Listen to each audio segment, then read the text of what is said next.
En novembre 1969, la mission Apollo 12 de la NASA a délibérément écrasé le module d'ascension de son module lunaire sur la surface de la Lune. Ce n'était pas un accident, c'était une expérience contrôlée. Les sismomètres, placés sur la surface pendant Apollo 11, étaient toujours actifs et les scientifiques de la mission voulaient se mesurer comment la Lune répondait à un impact connu de masse, connu à une vitesse connue. Analyse sismique standard. Le type de données qui vous dit de quoi est fait un corps planétaire à l'intérieur. La Lune a résonné comme une cloche pendant plus d'1 heure. Les vibrations ne se sont pas amorties comme elles auraient dû le faire dans un corps solide de roche et de fer. Elles ont résonné, elles se sont propagées en ondes pour lesquelles les sismologues n'avaient aucun cadre, parce qu'aucun satellite naturel dans le système solaire connu ne se comporte de cette façon.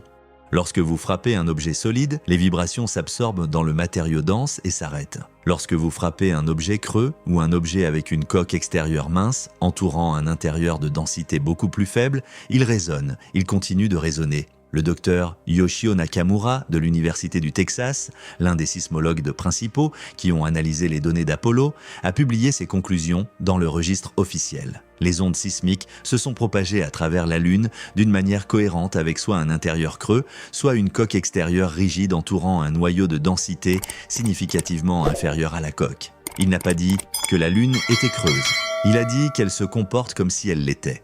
Cette distinction entre ce que les données montrent et ce qu'un scientifique est institutionnellement autorisé à conclure est l'espace où une tablette d'argile au British Museum est assise depuis 4000 ans, disant quelque chose que les lectures sismiques de la NASA elles-mêmes n'ont jamais pu exclure. La tablette fait partie de la série Enuma Anu Enlil tablette 63. Elle décrit la Lune non pas comme un satellite naturel formé aux côtés de la Terre.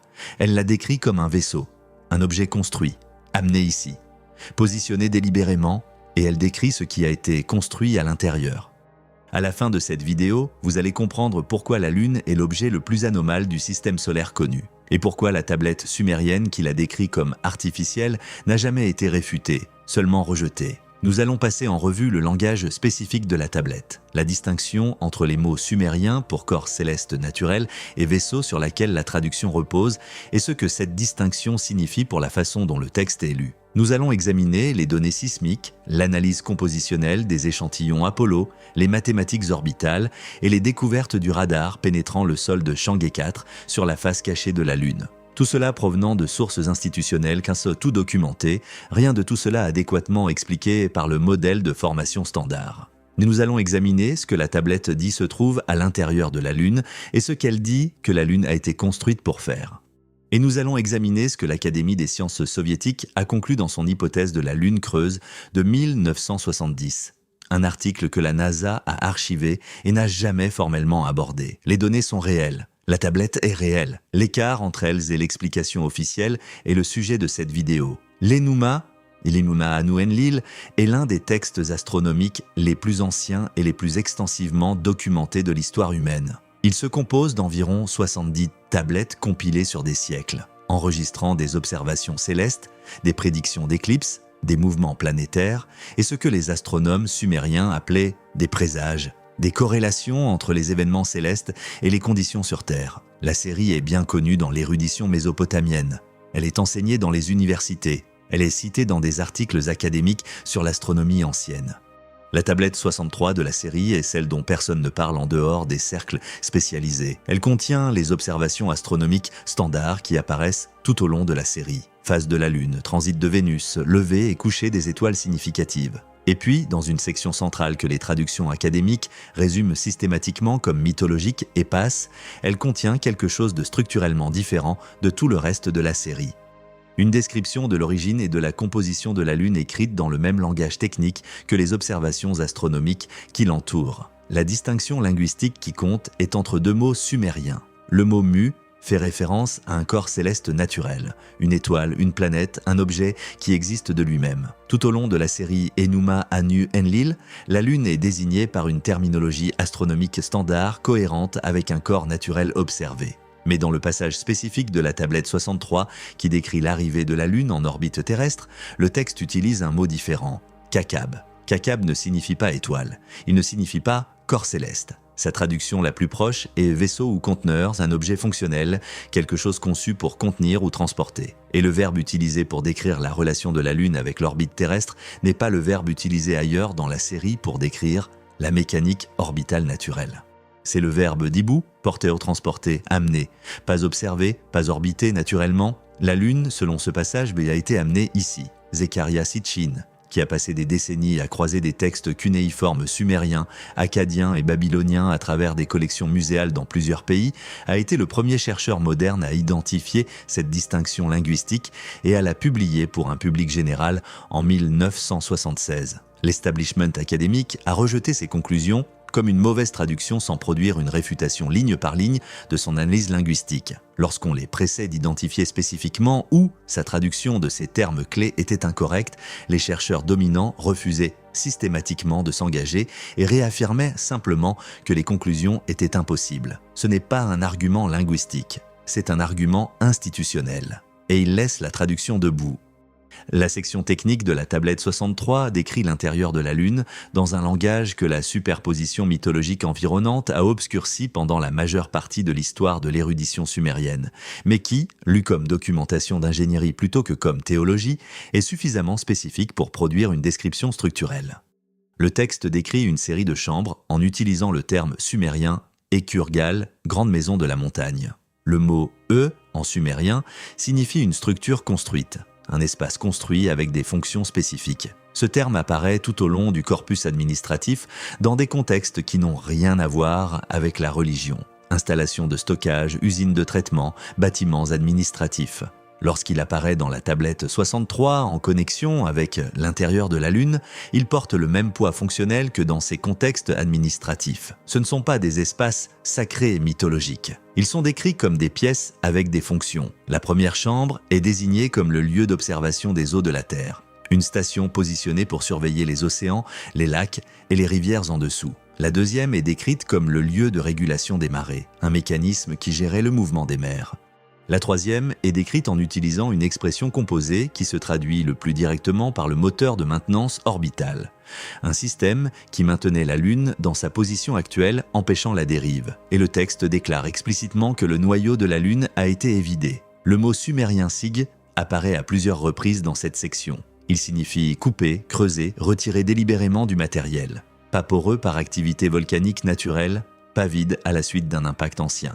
Excavé, avec un objectif. Quelqu'un a construit ceci, quelqu'un a pris un corps planétaire, en a retiré l'intérieur et a installé une infrastructure à l'intérieur. Les données sismiques d'Apollo, publiées dans les années 1970, ont produit des découvertes cohérentes avec exactement cette description. Le docteur Gordon MacDonald, géophysicien et conseiller scientifique de la NASA, a déclaré publiquement à la fin des années 1960 que sur la base des mesures de densité, des données gravitationnelles et des lectures sismiques alors disponibles, la Lune semble se comporter davantage comme une sphère creuse que comme un corps planétaire homogène. Il ne pouvait pas expliquer cela en n'utilisant aucun modèle de formation naturelle disponible à l'époque. Ces conclusions ont été archivées. Le sujet a quitté l'agenda institutionnel. La mission Apollo 14 en janvier 1971 a rapporté des échantillons de roches des hautes terres de Framoro contenant des matériaux qui ont créé leurs propres problèmes distincts. Du laiton, un alliage de cuivre et de zinc qui nécessite une fusion. Du mica, utilisé dans l'isolation électrique. Du titane en concentration significativement plus élevée que tout modèle de formation lunaire naturelle ne le prédit. Et de l'uranium 236, un isotope radioactif qui n'existe pas dans la nature. L'uranium 236 est produit par un seul processus. L'uranium 235 absorbant un neutron lors d'une réaction de fission.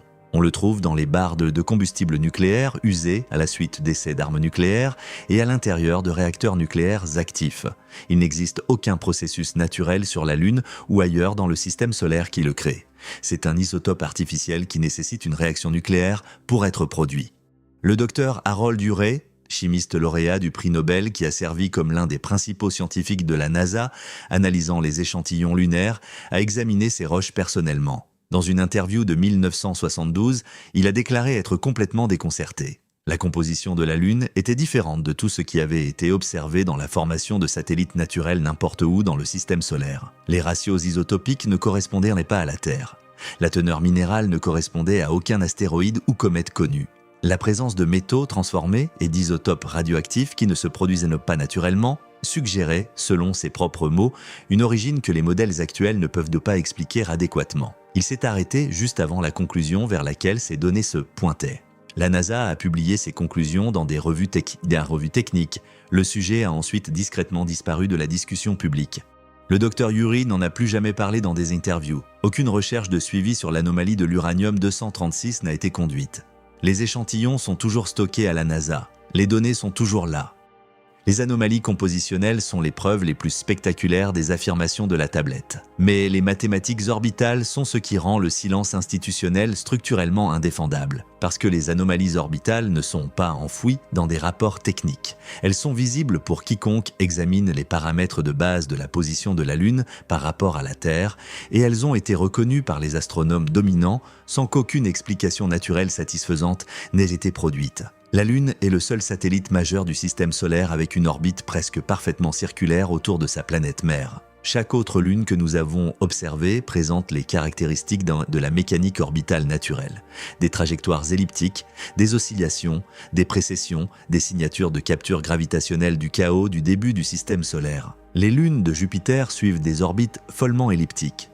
Les lunes de Saturne s'inclinent et précessent. Les deux lunes de Mars, Phobos et Deimos, spiralent lentement vers l'intérieur et finiront par impacter la planète. Le destin standard des satellites naturellement capturés subissant une décroissance gravitationnelle au fil du temps. La Lune de la Terre maintient un cercle presque parfait, s'écartant de moins d'1% de la véritable circularité. Ce niveau de précision est statistiquement improbable pour un satellite naturel. La mécanique orbitale naturelle ne produit pas de cercle quasi parfait autour de corps parents de la masse de la Terre. Elle produit des ellipses avec une excentricité mesurable.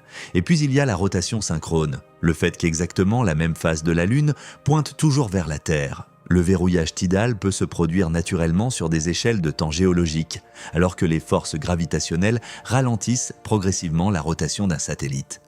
C'est un phénomène documenté, mais la précision avec laquelle la Lune de la Terre a atteint ce verrouillage n'est pas typique des satellites naturellement verrouillés par les marées. Elle ne montre aucune oscillation résiduelle au-delà de ce que produit sa légère excentricité orbitale. Elle n'est pas approximativement verrouillée par les marées, elle est parfaitement verrouillée par les marées. Le docteur Irwin Shapiro, du centre Harvard-Smithsonian d'astrophysique, a calculé la probabilité que la Lune atteigne naturellement sa combinaison spécifique de caractéristiques orbitales, la circularité quasi parfaite, le verrouillage tidal précis et la relation de taille qui produit des éclipses solaires totales vues depuis la surface de la Terre, où le diamètre apparent de la Lune correspond exactement au diamètre apparent du Soleil à leurs distances respectives.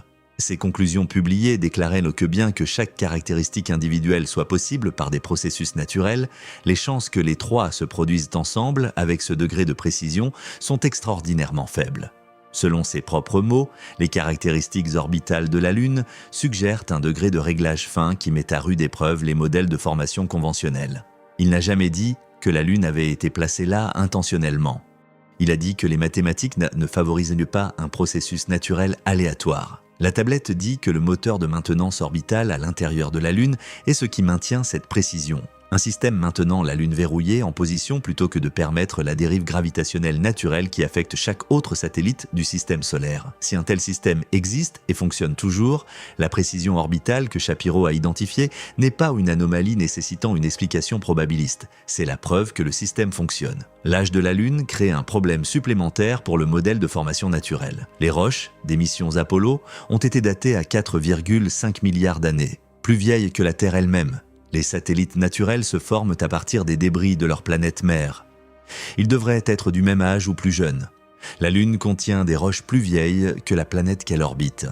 L'explication dominante, l'hypothèse d'impact géant, dans laquelle un objet de la taille de Mars a frappé la Terre primitive et les débris se sont coagulés en Lune, ne peut pas l'expliquer. Les débris de la formation de la Terre ne seraient bien pas plus vieux que la Terre.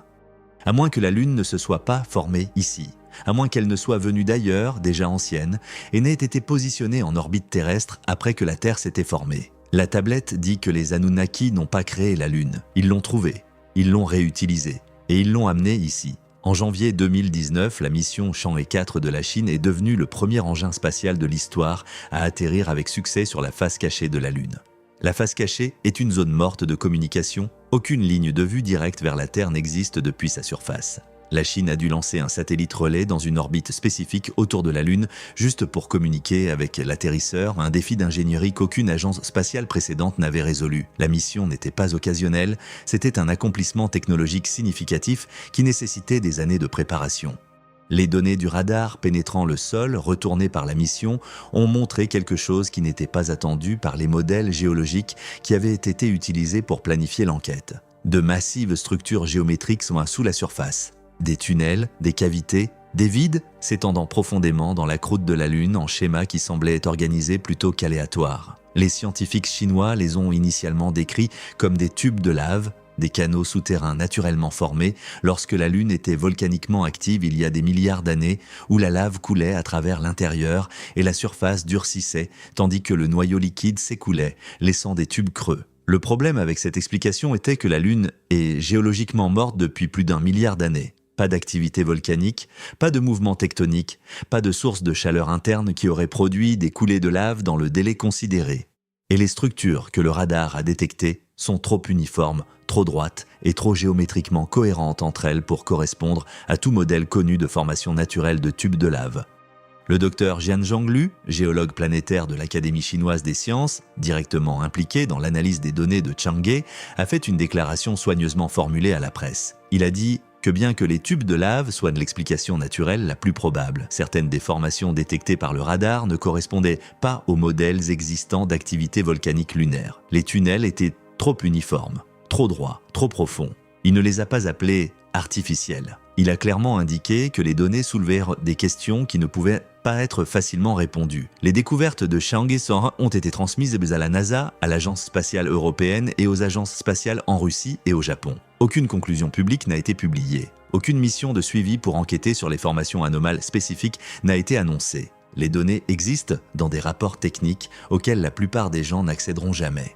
Le récit dominant reste « tube de lave, formation naturelle, rien d'inhabituel ». En 1970, les scientifiques soviétiques Mikhail Vazin et Alexander Sherbakov de l'Académie des sciences soviétiques ont publié un article présentant ce qu'ils appelaient l'hypothèse de la Lune creuse. Ce n'étaient pas des chercheurs marginaux, ils étaient des membres établis de l'institution scientifique soviétique travaillant à partir des mêmes données sismiques, Apollo et de l'analyse compositionnelle que les scientifiques américains avaient produit. Leur article analysait la densité de la Lune, son comportement sismique et ses caractéristiques orbitales et présentait une hypothèse formelle. La Lune pourrait être une construction artificielle, un planétoïde qui aurait été évidé et équipé d'infrastructures par une civilisation avancée. L'article n'affirmait pas que c'était un fait. Il le présentait comme une hypothèse cohérente avec les données disponibles, précisément le type d'hypothèse que la méthode scientifique existe pour tester. La NASA ne l'a jamais formellement approuvé. La NASA ne l'a jamais formellement réfuté. L'article a été archivé, l'hypothèse n'a jamais été testée. L'article soviétique a été publié en 1970. La tablette au British Museum décrivant la Lune comme un vaisseau avec un intérieur évidé et une infrastructure interne qui a été créée environ 4500 ans plus tôt. En 2014, des scientifiques de la NASA analysant des données mises à jour sur les échantillons lunaires ont publié des conclusions sur les concentrations d'hélium-3 dans le matériau de surface lunaire. L'hélium-3 est un isotope rare de l'hélium qui n'existe pas en quantité significative sur Terre. La surface de la Lune en contient en concentrations énormes des milliards de tonnes intégrées dans le régolithe, déposées là au fil de milliards d'années par le vent solaire. Sur Terre, l'hélium-3 est si rare qu'il coûte environ 40 000 $ par litre. Sur la Lune, c'est l'une des substances les plus abondantes dans la couche de surface. L'hélium-3 est considéré par les physiciens nucléaires comme le carburant idéal pour les réacteurs à fusion. Contrairement aux réactions deutérium-tritium utilisées dans les systèmes de fusion expérimentaux actuels, la fusion à l'hélium-3 ne produit pas de neutrons, ce qui signifie pas de déchets radioactifs, pas d'activation neutronique des matériaux du réacteur et une efficacité considérablement améliorée. Le rendement énergétique de la fusion à l'hélium-3 par unité de masse est significativement plus élevé que tout autre carburant de fusion actuellement envisagé. Si vous étiez une civilisation avancée exploitant des véhicules interstellaires ou interplanétaires et que vous aviez besoin d'une infrastructure de ravitaillement, un corps riche en hélium-3 positionné en orbite stable autour d'une planète habitable serait exactement ce que vous voudriez. Vous extrairiez le matériau de surface, le traiterait dans des installations intérieures et le stockeriez pour utilisation. La tablette décrit de grands vaisseaux qui s'amarreraient au pôle nord de la Lune, une zone de transit non pas sur Terre mais en orbite où les ressources étaient traitées avant le transport. Elle décrit des chambres à l'intérieur de la Lune dédiées à ce qu'elle appelle traitement des matériaux de la surface, des installations qui, dans le contexte de l'extraction d'hélium-3, fonctionneraient comme des raffineries. La tablette décrivait cette infrastructure il y a 5000 ans en utilisant un vocabulaire qui n'avait pas de mots pour isotope, pas de mots pour fusion, pas de mots pour station de ravitaillement. Elle utilisait les mots disponibles: vaisseau, chambre, feu qui ne s'éteignait jamais, matériaux prélevés sur la surface et préparés pour les grands vaisseaux. En 1976, Georges Léonard, consultant de la NASA, a publié une analyse de centaines de photographies de la surface lunaire de la NASA dans lesquelles il a identifié des formations qui ne pouvaient pas être expliquées par la géologie naturelle, des structures géométriques, des tours et ce qui semblait être de l'équipement près du pôle sud de la Lune. La NASA a rejeté ces conclusions comme des ombres et des illusions d'optique sans produire l'analyse photographique alternative qu'une réfutation formelle nécessiterait. En 2007, l'astronome japonais Yoichi Shigaraki a réexaminé les mêmes photographies en utilisant un logiciel d'imagerie moderne et a identifié les mêmes formations et des supplémentaires. Il a identifié ce qui semblait être de grandes structures mécaniques près du pôle sud lunaire, montrant des caractéristiques de surface incompatibles avec les formations rocheuses naturelles. Il n'a pas affirmé qu'elles étaient d'origine extraterrestre. Il a dit qu'elles ne devraient pas être là. Aucune mission d'imagerie de suivi n'a été conçue pour enquêter sur les formations spécifiques qu'il a identifiées. La mission Chang'e 4 a atterri sur la face cachée, la face que nous ne pouvons pas voir depuis la Terre, la face qui n'a jamais été directement imagée en détail depuis la surface de la Terre parce que la même face pointe toujours vers l'opposé. La face où, s'il y avait une infrastructure que les concepteurs du verrouillage orbital de la Lune ne voulaient pas observer depuis la surface de la Terre, elle serait située. Le radar pénétrant le sol a trouvé des structures géométriques qui ne correspondent pas au modèle de formation naturelle. La tablette décrit 3 fonctions principales pour lesquelles la Lune a été positionnée en orbite terrestre. La première est l'observation. Le texte décrit la Lune comme une plateforme stationnaire pour surveiller la surface de la Terre, suivre les conditions au sol depuis une position orbitale fixe. La chambre désignée pour l'observation des eaux de la Terre spécifiquement est cohérente avec la surveillance des marées, ce qui est cohérent avec la deuxième fonction. La deuxième fonction est la régulation des marées. La tablette dit que l'intérieur de la Lune contenait un mécanisme actif pour gérer le mouvement des océans de la Terre. Non pas un effet gravitationnel passif, mais un processus actif. L'océanographie moderne comprend que les marées sont générées par l'attraction gravitationnelle de la Lune. Ce qu'elle n'explique pas de manière satisfaisante, c'est pourquoi le système de marée de la Terre est aussi précisément calibré qu'il l'est. L'influence tidale de la Lune sur la Terre n'est pas seulement suffisamment grande pour créer des marées. Elle est exactement de la bonne taille pour produire l'amplitude de marée que les géobiologistes ont identifiée comme essentielle pour le développement de la vie dans les zones côtières et de marées, les environnements intertidaux où s'est produit la transition entre la vie marine et terrestre. Trop de force tidale et les environnements côtiers sont trop instables pour les processus évolutifs qui ont produit la vie terrestre complexe. Trop peu et ces environnements n'existent pas. La Lune produit exactement la bonne quantité. La tablette dit que cela était géré. Le moteur de maintenance orbitale maintenait la Lune dans la position qui produit cet effet tidal précis. Si le mécanisme que la tablette décrit existe à l'intérieur de la Lune et a fonctionné pendant la période que la tablette implique, des centaines de milliers d'années au minimum, alors le calibrage tidal que les biologistes décrivent comme essentiel pour le développement de la vie sur Terre n'est pas un heureux accident de la formation naturelle de satellites, c'est de l'infrastructure. La troisième fonction est décrite en termes que les auteurs de la tablette ne comprenaient clairement pas entièrement. Ils décrivent des chambres et des processus en utilisant des mots qui se traduisent du pare-feu, qui ne s'éteignaient jamais, et eau qui coule vers le haut, des descripteurs qui n'ont aucun sens littéral en tant que phénomène naturel, mais qui sont cohérents avec des descriptions de systèmes de génération d'énergie et de circulation de fluides produits par des gens qui n'avaient jamais vu une telle technologie et documentaient ce qu'ils observaient en utilisant le vocabulaire disponible pour eux. La tablette décrit également la Lune comme une zone de transit, un endroit où les Anunnaki traitaient les matériaux extraits avant de les expédier vers leur point d'origine. Dans le contexte des concentrations d'hélium-3 identifiées dans le matériau de surface lunaire, cette description n'est pas métaphorique. C'est la description d'une opération minière et de raffinage utilisant l'intérieur de la Lune comme installation de traitement pour le carburant de fusion le plus précieux du système solaire. La raison déclarée des Anunnaki pour venir sur Terre, à travers plusieurs textes sumériens, était l'extraction de ressources, spécifiquement de l'or pour l'ingénierie atmosphérique sur leur monde d'origine. La Lune, dans ce cadre, n'était pas leur destination. C'était leur infrastructure logistique, une base d'opération en orbite avec des installations pour traiter ce qu'ils extrayèrent de la Terre et de la propre surface de la Lune, avec un système d'observation pour surveiller les conditions de surface et avec le système de gestion des marées qui maintenait les environnements côtiers de la Terre stable pour la main-d'œuvre biologique qu'ils ont finalement créée pour gérer les opérations de surface. La tablette dit que lorsqu'ils sont partis, ils ont laissé la Lune en fonctionnement. Le comportement sismique, la précision orbitale, les anomalies électromagnétiques détectées par les enquêtes scientifiques ultérieures, les structures géométriques trouvées par le radar pénétrant le sol de Chang'e 4, ce ne sont pas les caractéristiques d'un satellite naturel mort, ce sont les caractéristiques de quelque chose qui fonctionne toujours. Voici ce que le registre institutionnel établit, indépendamment de toute interprétation. La tablette 63 de l'Enuma Anu Enlil utilise un vocabulaire sumérien spécifique. Kakab pour vaisseau, Dibu pour transport, qui est linguistiquement distinct du vocabulaire utilisé ailleurs dans la même série pour les corps célestes naturels. Aucune réfutation académique publiée de cette analyse linguistique n'a été produite. La traduction a été rejetée, pas réfutée. Les expériences sismiques, Apollo ont produit des données montrant que la Lune résonne comme un objet creux ou à parois minces. Cela a été documenté par le docteur Nakamura, noté par le docteur McDonald et publié dans des revues institutionnelles. Aucun modèle de formation naturelle n'a été produit qui explique adéquatement ce comportement. L'analyse des échantillons Apollo a produit de l'uranium-236 et des alliages métalliques traités qui ne se produisent pas par des processus naturels.